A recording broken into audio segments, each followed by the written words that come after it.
السلام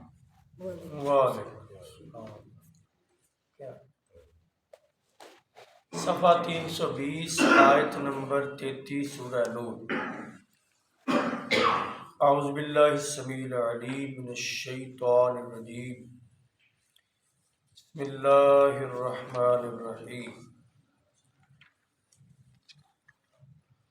وَلْيَسْتَعْفِفِ الَّذِينَ لَا يَجِدُونَ نِكَاحًا حَتَّى يُغْنِيَهُمُ اللَّهُ مِنْ فَضْلِهِ وَالَّذِينَ يَبْتَغُونَ الْكِتَابَ مِمَّا مَلَكَتْ أَيْمَانُكُمْ فَكَاتِبُوهُمْ إِنْ عَلِمْتُمْ فِيهِمْ خَيْرًا وَآتُوهُمْ مِنْ مَالِ اللَّهِ الَّذِي آتَاكُمْ وَلَا تُكْرِهُوا فَتَيَاتِكُمْ عَلَى الْبِغَاءِ إِنْ أَرَدْنَا تَحَصُّنًا لِتَبْتَغُوا عَرَضَ الْحَيَاةِ الدُّنْيَا وَمَنْ يُكْرِههُنَّ فَإِنَّ اللَّهَ مِنْ بَعْدِ إِكْرَاهِهِنَّ غَفُورٌ رَحِيمٌ وَلَقَدْ أَنزَلْنَا إِلَيْكُمْ آيَاتٍ مُبَيِّنَاتٍ وَمَثَلًا مِنَ الَّذِينَ خَلَوْا مِنْ قَبْلِكُمْ وَمَوْعِظَةً لِلْمُتَّقِينَ صدق اللہ العظیم۔ وَلْيَسْتَعْفِفِ الَّذِينَ لَا يَجِدُونَ نِكَاحًا، اور وہ اپنے آپ کو بے حیائی سے بچائیں، زنا سے بچائیں جو نکاح کی طاقت نہیں رکھتے، حَتَّى يُغْنِيَهُمُ اللَّهُ مِنْ فَضْلِهِ، حتیٰ کہ اللہ تعالیٰ اپنے فضل سے ان کو غنی کر دے۔ وَالَّذِينَ يَبْتَغُونَ الْكِتَابَ، اور جو مکاتبت چاہتے ہیں، مِمَّا مَلَكَتْ أَيْمَانُكُمْ، تمہارے غلاموں میں سے، فَكَاتِبُوهُمْ، تو ان سے مکاتبت کرو، إِنْ عَلِمْتُمْ فِيهِمْ خَيْرًا، اگر تم ان کے اندر خیر پالو، وَآتُوهُمْ مِنْ مَالِ اللَّهِ الَّذِي آتَاكُمْ، اور انہیں دو جو اللہ نے تمہیں مال دیا، وَلَا تُكْرِهُوا فَتَيَاتِكُمْ عَلَى الْبِغَاءِ، اور اپنی لونڈیوں کو زنا پر مجبور نہ کرو، ان اردنا تحسنا، اگر وہ پاک دامن رہنا چاہتی ہیں تم ان کو زبردستی بدکاری پر مجبور نہ کرو، لِتَبْتَغُوا عَرَضَ الْحَيَاةِ الدُّنْيَا،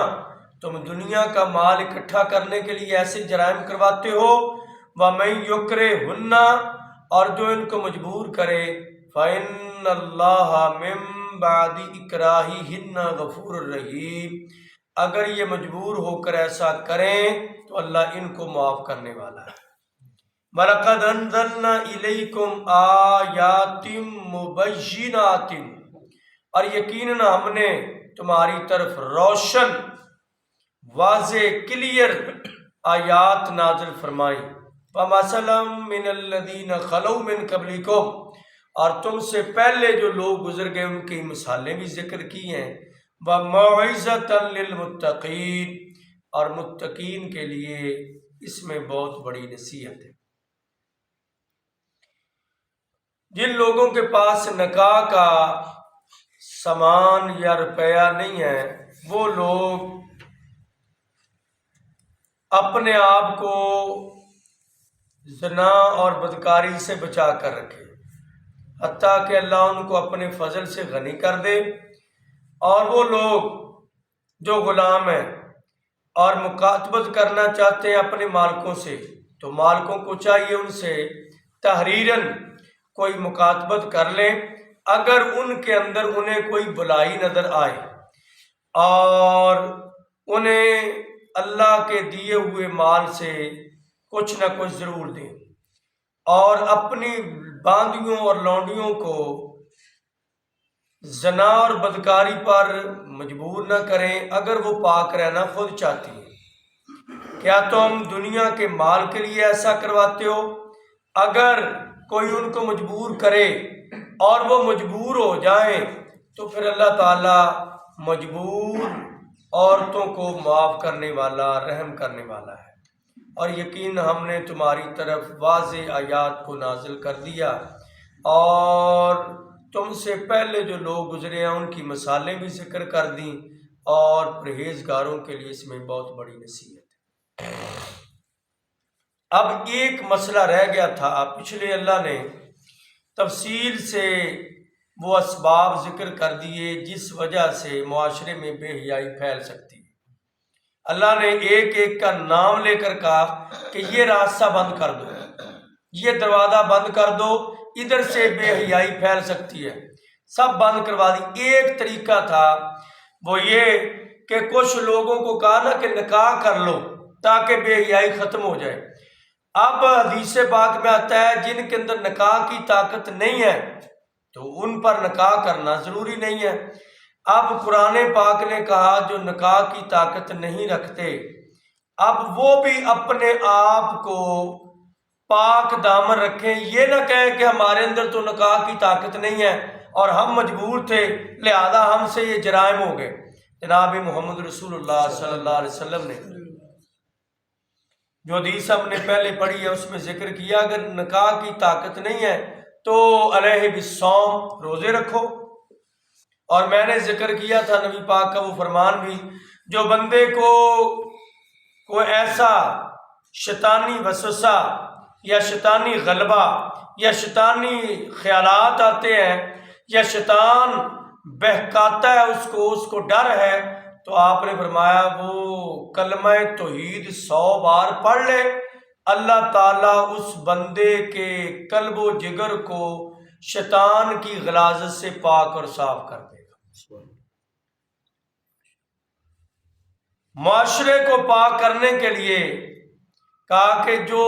آوارہ لوگ ہیں وہ شادی کریں، جو شادی کرنے کی طاقت نہیں رکھتے ہیں وہ اپنے نفس پر کنٹرول کریں، روزے رکھ کر، اپنے آپ کو ذکر اذکار میں لگا کر، حتیٰ کہ اللہ ان کو ایسی توفیق دے دے کہ ان کے پاس بھی مال منال آ جائے، اللہ ان کو غنی کرے گا۔ اور یقیناً جو بندے عبادت ریاضت للہیت میں بڑھ جاتے ہیں اللہ تعالیٰ ان کو کبھی کسی چیز سے نعمت سے محروم نہیں رکھتے، اللہ فضل سے نوازیں گے، امید رکھیں اللہ کی بارگاہ سے۔ تو جب اللہ ان کو نواز دے، رزق دے دے، تو پھر وہ اولاد اور شادی کے کاموں میں مصروف ہو جائیں تو ان کی نظریں بھی پاک ہو جائیں گی، ان کا ایمان بھی بڑھ جائے گا۔ اور دوسری بات تھی غلاموں کی، اللہ نے کہا والصالحین من عبادکم و ایمائکم، جو نیک غلام ہیں یا باندیاں ان کی شادی کرو۔ تو ادھر اس آیت میں یہ ذکر ہوا کہ جو غلام آزاد ہونا چاہتے ہیں، مالک ان کے مالدار ہیں، ان کو چاہیے کہ ان کو آزاد کر دیں، ایسے نہیں وہ کہیں بھی ہم سے پیسے طے کر لو کہ ہمارے پیسے کتنے بنتے ہیں۔ یہ اللہ تعالیٰ کا خاص کرم ہے کہ اللہ نے ہمیں آزاد پیدا کیا ہے، ورنہ انسانوں کی قیمت لگتی تھی منڈیوں میں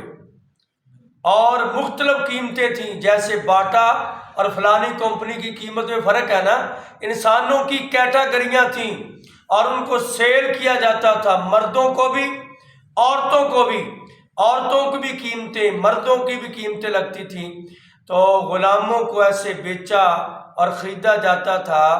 پھر جب اسلام آیا، اسلام نے اس رسم بد کو توڑنے کے لیے بہت سارے طریقے بتائے کہ اگر بندے سے کوئی گناہ ہو جائے تو وہ بندہ یہ کفارہ دے دے، قسم بندہ قسم کھا کے اس قسم کو اب توڑنا چاہتا ہے تو اس کا کفارہ کیا ہے؟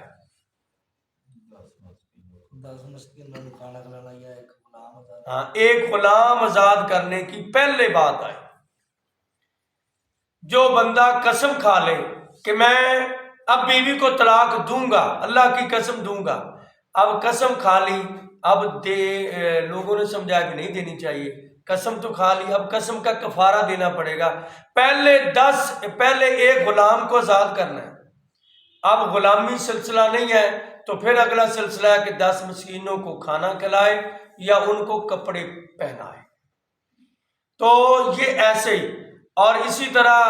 پھر اگر زہار کا مسئلہ ہے یا کوئی اور ایسے مسائل ہیں جن میں اللہ نے کہا غلام آزاد کرو، غلام آزاد کرو، انسانیت کو آزاد کرو، اور نبی پاک نے سختی سے منع کیا کہ جو بندہ کسی آزاد کو پکڑ کے غلام بنا لے، ایسے کرتے تھے بہت سارے لوگوں کو جو تکڑے اور مالدار بندے تھے نا، کسی کو پکڑ لیا، بچے کو یا جوان کو، جیسے ہم پکڑ کے لوگ لے جاتے ہیں، اغوا کر لیتے ہیں، ایسے غلام بنا لیتے تھے۔ پھر ان کی شادی نہیں کرتے تھے، وہ اس میں بھی ایک مسئلہ تھی کہ اگر شادی کر دیں تو غلام اور لونڈی کی شادی ہو جائے گی، جو بچے پیدا ہوں گے وہ بھی غلام ہی ہوں گے۔ اگر آزاد کر کے شادی کریں گے تو آنے والی نسل بھی آزاد ہوگی، تو اس لیے کہا کہ ان کو آزاد کرو، ان سے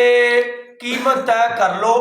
وہ ان کو آزاد کر دو اور ان کو ٹائم دے دو کہ 2 سالوں میں 4 سالوں میں آہستہ آہستہ تمہاری رقم لوٹا دیں گے، ٹائم دو، مہلت دو، وہ مزدوری کریں، وہ محنت کریں، وہ کاروبار کریں، وہاں سے تھوڑا تھوڑا پیسہ لا کر آپ کو دیں اور ان کو ایسے آزاد کرو۔ اور لیکن آزاد کے لیے بھی ایک شرط لگائی، ان علمتم فیہم خیرا، اگر آزاد جس کو کرنا ہے اس کے اندر تم سمجھتے ہو کہ آزاد کرنا بہتر ہے، پھر اس کو آزاد کرو، ورنہ یہ ہوتا ہے کہ آزاد کرنے کے بعد بعض وہ غلام چوری پر، ڈاکے پر، بدکاری پر، بیرا روی پر اور ایسے برے کاموں پر لگ جاتے ہیں، تو پھر ان کو غلام ہی رکھو۔ اگر تم ان کے اندر ایسی صلاحیتیں دیکھتے ہو کہ یہ ایسے برے ہیں تو پھر ان کو اپنی پکڑ میں رکھو تاکہ معاشرے کے اندر بگاڑ پیدا نہ ہو، ان کو اپنی غلامی میں رکھو۔ اگر اچھے ہیں، نیک ہیں، پارسا ہیں، نیک نیت ہیں تو ان کو آزاد کر دو۔ وَآتُوهُم مِّن مَّالِ اللَّهِ الَّذِي آتَاكُمْ، اور جیسے وہ لوگوں سے کچھ مال لے کر آزادی میں ہیلپ لیتے ہیں، تم بھی اپنی طرف سے ان کی سپورٹ کرو۔ ایک عورت ماں جی عائشہ کے پاس آئی، نام اس کا بریرہ رضی اللہ تعالیٰ عنہ، بڑا اچھا نام، تو آ کر کہنے لگی اے ماں عائشہ، ایسے ہے کہ فلاں خاندان کی میں غلام ہوں، انہوں نے کہا کہ ہم سے آزادی کے لیے شرط لگا لے، ہم تجھے آزاد کر دیتے ہیں، وہ کس سے طے کر لے، ان میں پیسے دو۔ تو ماں عائشہ نے کہا سارے پیسے یکمشت میں دیتی ہوں، ان کو کہو وہ آپ کو آزاد کر دیں۔ وہ کہنے لگے کہ آزاد کر دیں گے لیکن وارث ہم بنیں گے، پیسے لے کر آزاد بھی کر رہے ہیں، بعد میں اس کے وارث بھی ہم بنیں گے، اسے عربی میں کہتے ہیں ولا کی نسبت۔ ماں عائشہ کہنے لگی یہ تو ہو نہیں سکتا، جو آزاد کرے وہی وارث ہوتا ہے۔ اسی دوران نبی پاک آ گئے، آپ نے فرمایا کیا معاملہ ہے، کیوں پریشان ہو؟ ماں عائشہ نے کہا کہ یہ بریرہ کہتی ہے کہ میرے مالک کہتے ہیں کہ آزاد کر دیں گے، پیسے لاؤ، تو میں نے کہا پیسے میں دیتی ہوں، انہوں نے کہا پیسے بھی لیں گے لیکن جب یہ مر جائے اس کا مال، اس کے وارث ہم بنیں گے۔ نبی پاک مسجد نبی میں آ گئے اور آپ کھڑے ہو گئے ممبر پر، آپ نے فرمایا لوگوں، کیا ہے لوگوں کو جو قرآن کے ہوتے ہوئے ایسی شرطیں لگاتے ہیں جن کا کوئی سرے سے جواز ہی نہیں بنتا، جو بندہ آزاد کرے، پیسے ادا کرے، وہی وارث ہوتا ہے۔ تو ایسے نبی پاک نے اور آپ نے یہ بھی ترغیب دلائی، جو غلام کو آزاد کرے گا اللہ اسے جہنم کی آگ سے آزاد فرما۔ تو یہ طریقہ، اور کچھ لوگ وہ بھی تھے وَلَا تُكْرِهُ فَتَيَاتِكُمْ عَلَى الْبِغَاءِ، جو بے حیائی پر استعمال کرتے تھے، بچیوں کو، نوجوان خوبصورت بچیوں کو